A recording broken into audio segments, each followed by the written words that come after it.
Coming to you from the M&M Exterior Studio in Nooksville, Virginia, this is Flushing It Out with Samantha Spittle, the introvert's extrovert. She talks to people so you don't have to. For now.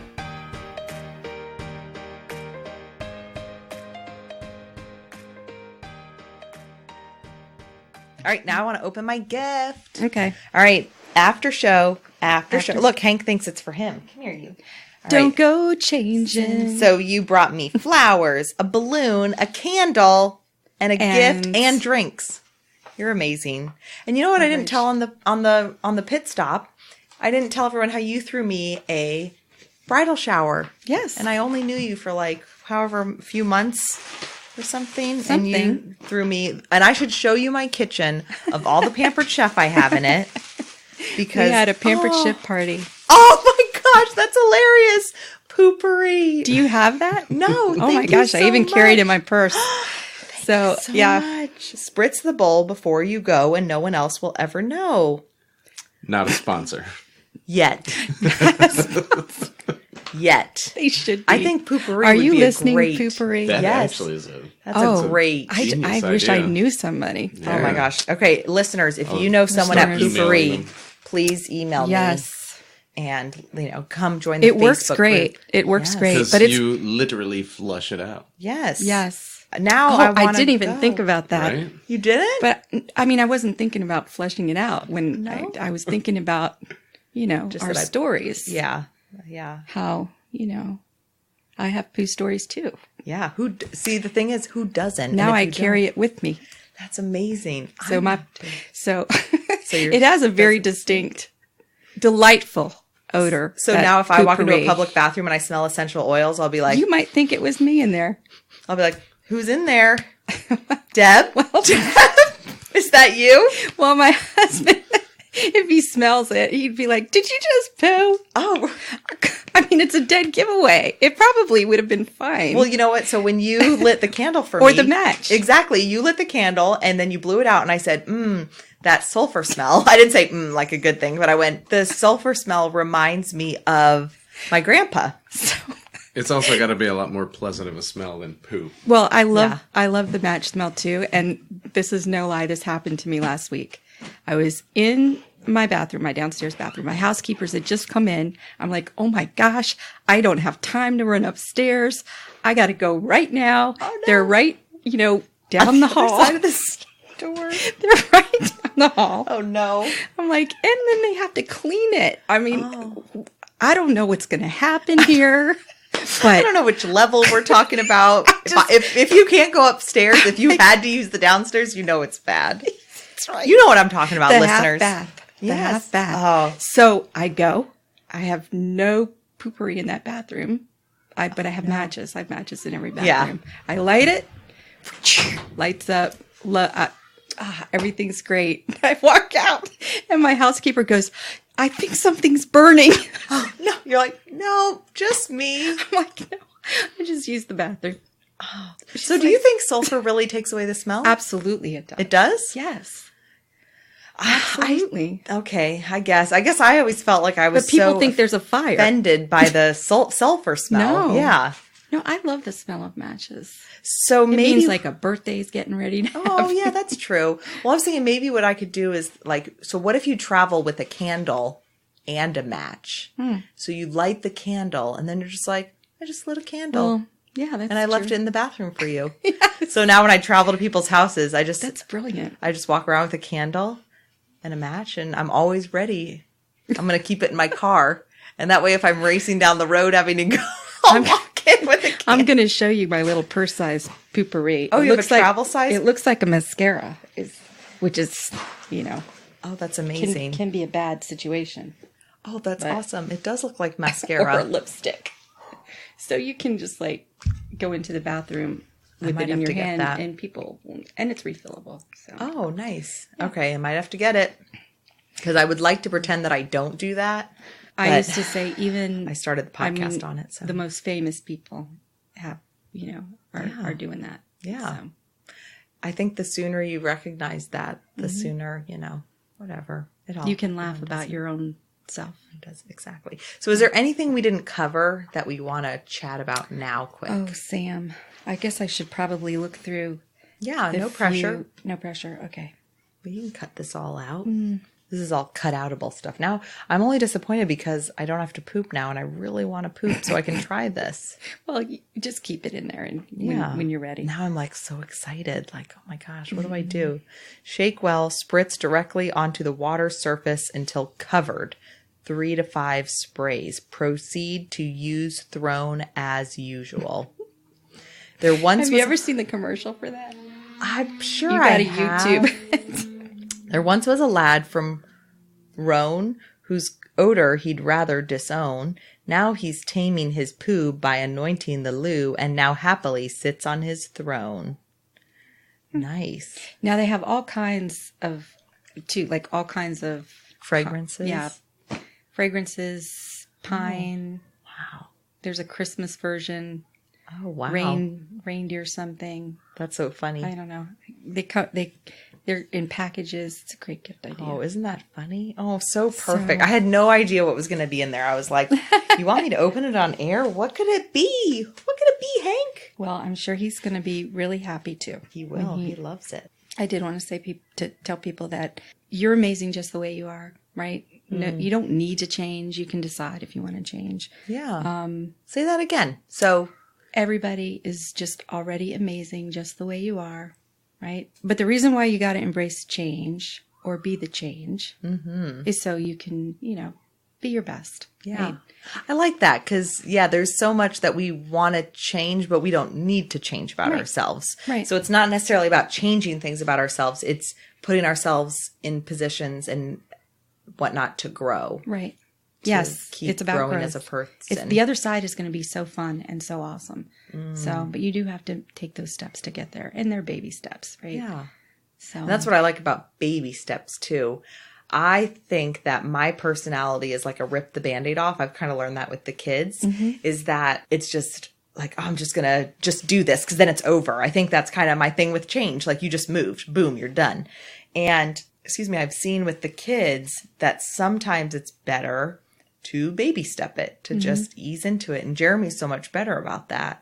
And I hadn't thought about it till now, but I wonder if it's because of my background versus him that he's better at easing into things where it's like, I just want to jump in, or don't jump in because sometimes the fear gets the best of me and I do not want to do stuff. And I do want to do some strength training. I do want to get it in shape and be more athletic. Because you need to be able to run around, right? You need to be able to chase after your kids, your grandkids. Yeah. And, you have to have the energy your to dogs, do that. And I noticed like when I'm lifting my grandson, it's like, oh, it's hard. Yeah. He's only, 15 pounds? How old is he? 9 months. 9 months. Oh, that's like my favorite age. It's a fun age. They're so freaking cute. They pick up everything. They're so easily amused too. Like I put the blanket on his head and go peekaboo and he just starts cracking up. What's it like? So speaking of change, what is it like going from the mom to the grandma? And I want to ask you a question that someone asked me last night, which is, how has it been relating to the boys, your sons, as they've aged and been adults and not your children? They're still your children. They're still your kids, but they're not. They're grown men. Kids, yeah. Yeah. Like how does that work? They're such awesome adults, but they have a good foundation and they're completely different too. They're both completely different. Both. And I have a bonus son too. My husband had a son from his first marriage. I call him my bonus son. He's a little bit older, but I've known him for a really long time too, and I love him. Love all my kids. You just, when you have a grandkid, you just fall in love all over again. And you kind of forget that feeling because you get, but it is like you just fall in completely in love. You can't even explain it. Aww. You're so in love. You're glowing all the time. Yeah. And there's that. Has the dynamic with your son changed since he had a kid? Maybe a little bit. Yeah. Maybe a little bit. He's a great dad. Yeah. I see him playing with holding him all the time and carrying him in, with the little backpack thing, which we didn't have back in the day.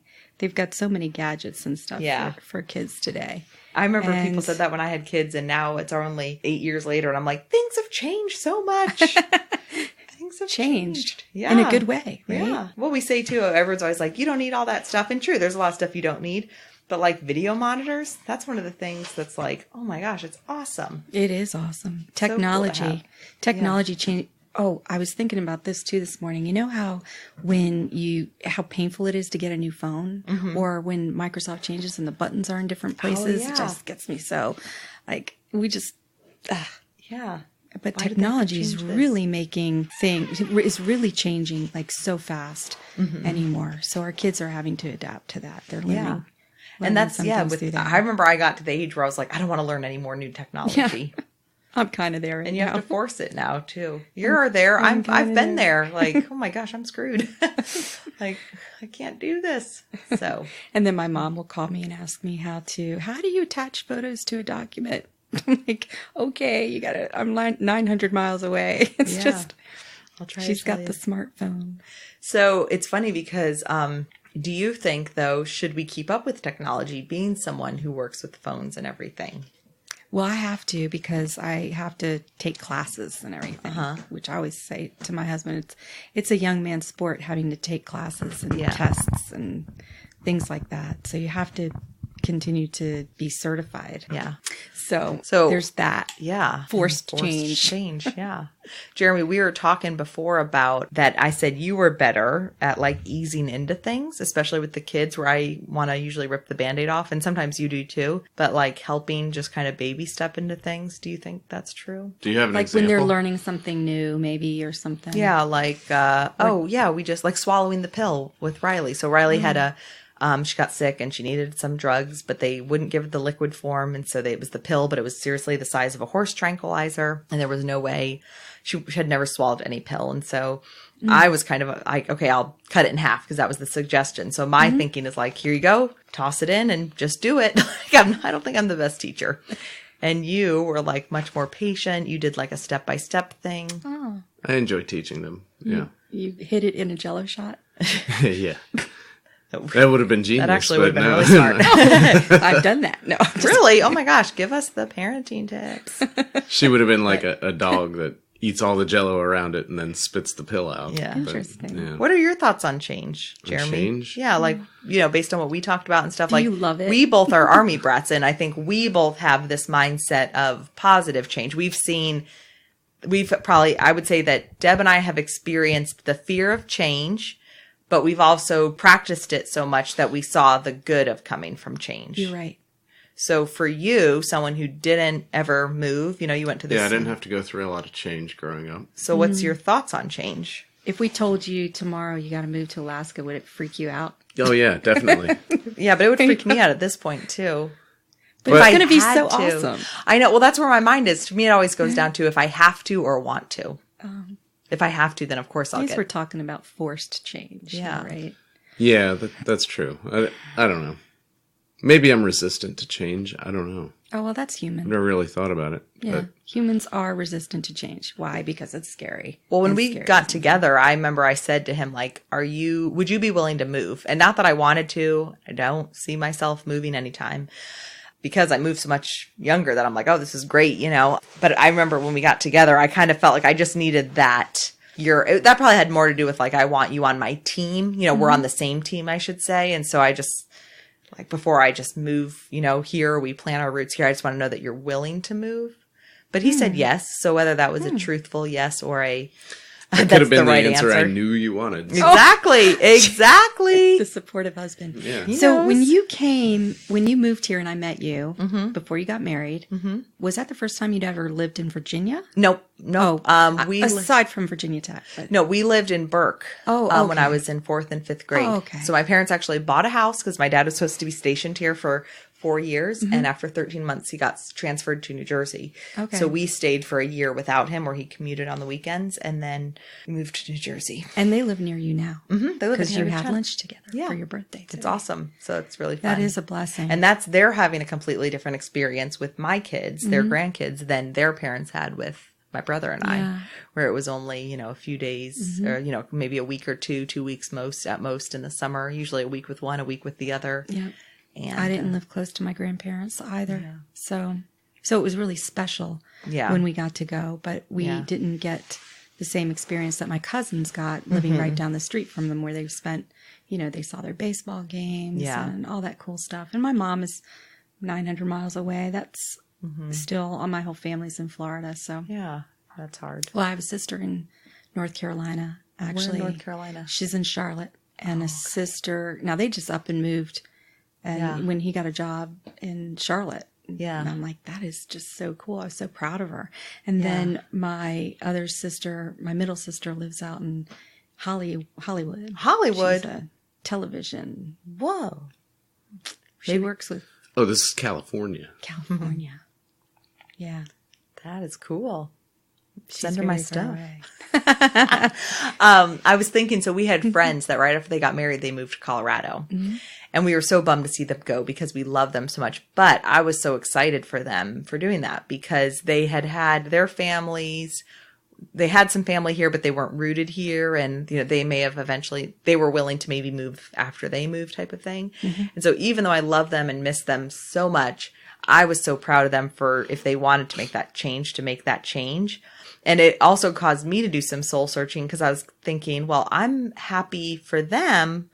I could do that too. But like I said, it kind of came down to, but I just don't want to. I feel like I've done that. You won't. You choose not to. And choose not to. Like, and it's like if we honestly had to, we would. But once again, it's kind of that like, if we don't have to, why? And so for me in the summers, that's our just like go, go, go. And I think, the kids, especially son who's more of a homebody, is like, but then he's the one who gets tired in the summer. But during the school year, he like talks about moving. When are we going to move? When are we going to do this? I'm like, we're going to stay here. And in the summer is when my old roots come back into play and we go everywhere and we see everyone. Yeah. And school year is chill time. And you're still friends with a lot of the people you met along your military. That's what's so cool about Facebook too, because through Facebook, I had reconnected with a few friends from way back when. But I have a few friends in particular who I've known way back. And some of that's because we stayed connected through our parents because of where we were stationed. And so we were able to build a friendship through all stages of life, which has been great. And then because of being in Jersey too for a while, like I was able to build some really good friendships there. And then going back after college. And then one point you brought up about you and I, because you and I knew each other when I first moved here. Like I said, you told me to jump. I said how high. I followed you everywhere. And so then when I had a baby, my first baby, I was in stay-at-home mom mode for 8 years and 7 years. And now I'm back out. And so and you and I would see each other once in a while. And it was always like old times. And we just said today it's the same thing. And I think that's when you change and move and whatnot a lot, that it just makes it much more natural to pick up. For sure. Yeah. I still have a friend that's in Cape Cod. We were best friends in Paris and she lived in Cape Cod and we would write letters to each other back. You didn't have a way to communicate fast. Now we've just got Facebook. We can instant. But my husband, he was trying to break into my Verizon the other day. And the question is, who's your best friend? And he's like naming all these names. Is it Joanne? Is it Mary Lee? Is Mary Lee one word or 2 words? Like what about, and I'm like, it's Greg. You're my best friend. You're my husband. So I'm like, sweet. You should know that. And you should have just now told, everybody knows my password. Oh my gosh, we're going to have to cut that out. Deb's getting hacked. Oh no, you better get home and change this before it comes out. I need a new best friend. Oh no. It's so just funny. Ask Greg who it is. There you go. You won't know.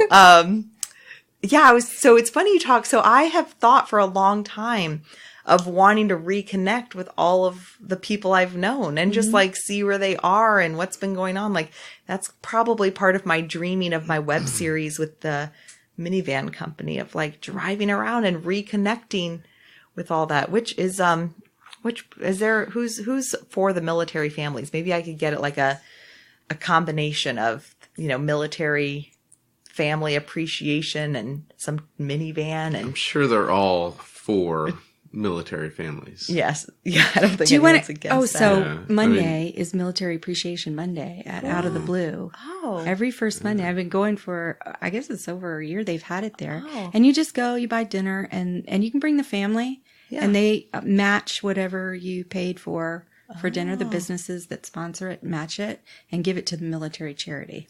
Wow. I've met some really cool people there.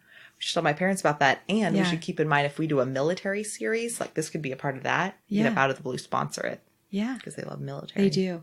I put it on my Facebook page, like the invitation. Perfect. So you're so good about that. Like, how are you? Am I? Sometimes I don't think I do enough of it, but because it's also my scrapbook. Facebook. Yeah, I'm trying to do more with that too. Because when time hop happens, I'm like, oh, that's so cool. Yeah, I like seeing that. Any other thoughts about change, honey? I don't know. You need to go run a few laps around the... I do. I don't know. It's so maybe change is hard. I come home from work and I'm right into recording a podcast. Which we appreciate. Yes, of course. You. I'm happy to do it. Mm-hmm. It's just change. You want us to change the subject. And then, 5 minutes into the recording of the podcast, the kids are screaming downstairs about something and the phone's ringing. So I'm going down to deal with that. And then I come back up and I'm trying to make sure the sound's okay. And then... But you adapt so well to every situation. I noticed that. I fake it till I make it. That's interesting. Why do you think he adapts well? Well, I mean, he's right back in. Because he had to be. That's the forced change. Yeah, but he didn't like it. And he wants us to change the subject, I guess. I think... No, I don't mind. Yeah. And I think one of the biggest changes that I had in my life was going to Virginia Tech. Mm-hmm. I also went to Virginia Tech. Yeah. But it was not a good choice, probably. Not the right choice of school for me. And I'd like to think I would have done better at a smaller school just because of the... environment. Maybe non-anonymity of it, but... it was hard for me, too. Yeah. Yeah. Did you... You wouldn't think that it would be. Yeah. But we didn't visit colleges. It was just like, I'm going to go here. And my dad wanted me to go to West Point. And I visited West Point. And that was very scary. And like the women that were there, because women had just started going there. Yeah. Well, the women that were there could do push-ups and sit-ups. Oh my gosh. That was like my biggest thing was PT. Yeah. Physical training. That's not happening. So, and did he know how you felt about running? There was that. Yeah. I thought when people would ask me, are you going to go into the military? I would always joke and be like, I put in my 18 years. But if you want to know the honest answer, it was like, there's no way I could do the physical requirements. Like, well, yeah, that's not even happening. I'm not going to do it. So yeah, but it was, I think everybody was so amazing at that school and so smart. And and I was homesick. I think I was really homesick. Yeah. And, I was very used to having rules, and all of a sudden there was no rules. Oh. Military training. Was your dad home a lot? Or did he travel a lot? Well, he did travel in my younger years, but he worked at the Pentagon in one of his final assignments. He ended up retiring and was at the Pentagon, which is why I went to high school here. So I applied to one school. That's the one I got into. I think my parents weren't really happy about it. I didn't think, it was there's 6 kids and this is going to be expensive, but it was actually pretty cheap when I went there.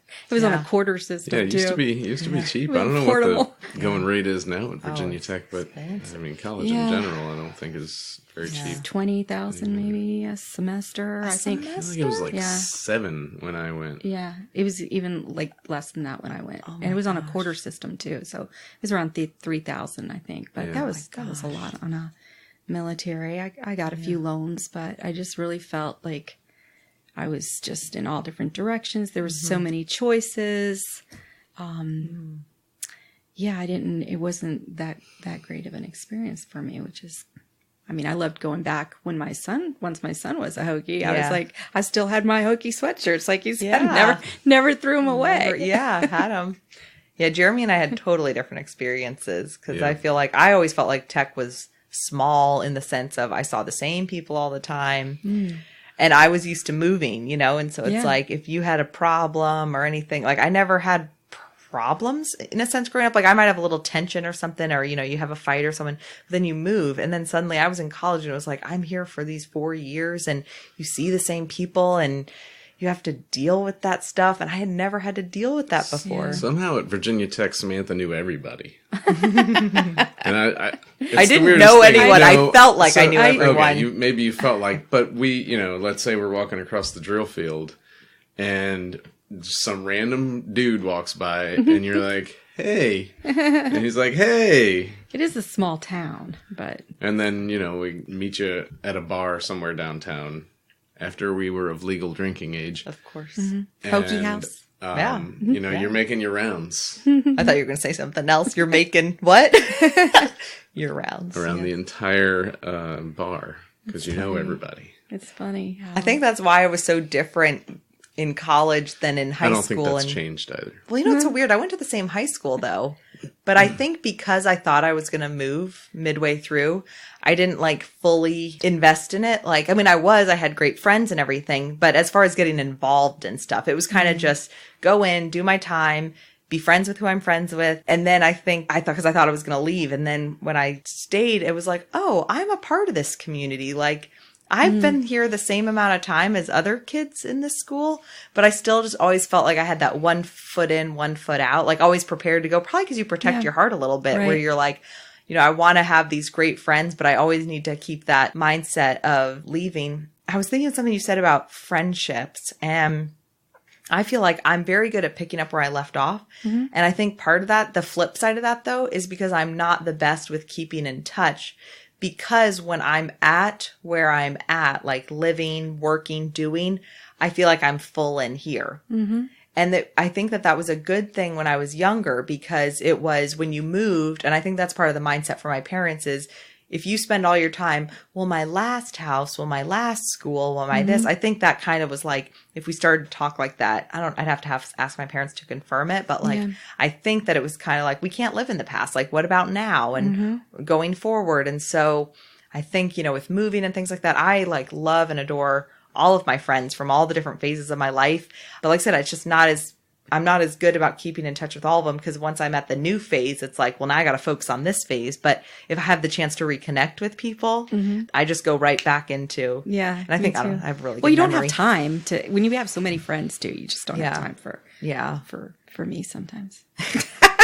See, people give me a hard time about that. As Jeremy coined the term, I'm socially obese.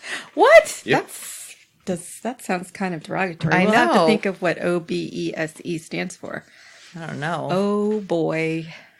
Extra special. Oh boy, everyone sees extroverts. We'll think of one. Being extrovert is cool. Well, this was fun. Thank you so fun. much. Thank you so much for glad we inviting got me to and having me. chat. I had a great time.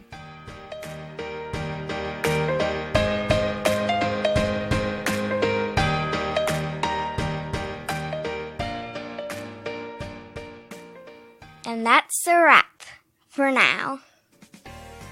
Thanks for listening to Flushing It Out with Samantha Spittle. Music provided by twinmusicom.org. Song titled Night at the Dance Hall. Sound editing by me, Jeremy Spittle. A special thanks to our studio sponsor, M&M Exteriors. Visit their website at mmexteriors.com for all of your roofing, siding, and gutter needs in the Northern Virginia area. Visit our website at flushingitout.com and be sure to subscribe. This has been a Spitfire production. That was the greatest thing I've ever heard.